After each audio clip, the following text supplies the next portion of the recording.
here, we're at Ckcjckckcfg. This is Roger. So there's the sawmill back there. How'd you do that first? Did you start with a frame on the bottom and then built up from there? With an axle, well, frame. So you worked the frame right on the concrete. Square it up. Mm-hmm. Put the axles under it. When you square it up, you tacked it or welded it final? Tack it together and then cross square it. Cross square it. Did you do the string across the corners? Just took long tape. Yep. And cross squared it that way. Uh-huh. And get it all, turn it back over because you put the axles on with it upside down. Okay, turn that over. How'd you do that? You got the big hoist? Pulled it out here and turned it over with the bobcat. Oh. Just flipped it over. Okay. Got the axles on. Had the axles on, then started putting the cross pieces on. And started on the... You didn't do the cross pieces on the floor? No, because you put them on the other side of it. Oh yeah, the other side there, yeah. The frame, and then the 8-foot pieces, the cross seals, goes on then.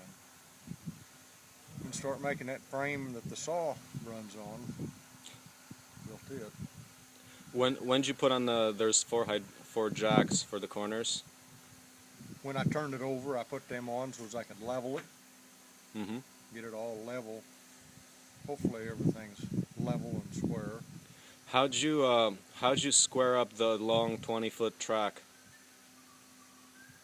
Cross squaring, use the string, level, whatever I could come up with to try on the floor? How'd you? No, I did it on the frame. On the frame itself. Yeah. So that way I didn't have to work on the floor. Did you have to do some careful tacking, like when you tack it, to make sure it doesn't? And then started squaring, getting angle. The angle iron had a bow in it, so you had to get the bow out of it. Use the string to do that. You know, just tie a string from one end to the other, stretch it tight, and then the tacks pulled it in, or you pulled it by clamps? And then I push it up and tack it. Oh yeah. And you have to do that the whole 20-foot length of that thing. Yeah. All four corners. Yep. Get that square and then start putting the X braces in to hold it in place. Okay. Sounds good. Looks great so far. We'll see. We were getting gears on it. Move that part back and forth. Put the what? The gears on each end to move the framework back and forth sideways. Mm-hmm. And then I put the gears on the ends that holds the cables to lift the whole thing up and down. Mm-hmm. So that's where I'm at now. Okay, excellent. We're waiting for the blade. I emailed them about the blades. Let's see if we can get those blades. If not, we're going to have to scurry for some other source. We'll see what we can get. Hopefully those will be in within a week. That'd be great. So we need the size of the blades, and then we can start putting them on. Then from that point, it'll be like a week from there, or like after we get the blades, or we'll see. It's hard to say. Hard to say. It's trying to get everything square to where nothing runs crooked on it. It's a little touchy. Getting it all squared up. Okay. So all right. You've got two blades to work with, so you got to get them square.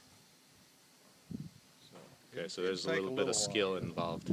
So, hopefully, what are you going to power this with? Hydraulics. Hydraulics, but what are you going to use for a motor to 20 system? There's a power cube we're using, which is 27 horsepower power unit, and we're going to do like one engine, like both of them, so like 54 horse, and then they'll be sharing the power between the main blade and then the secondary blade. Yeah. Okay. Hydraulic power unit with, right now it's just got a Briggs & Stratton 27 horse in it for each of those. Are you going to mount that on this? Or oh, just run hydraulics hoses. Just run a hose up to it.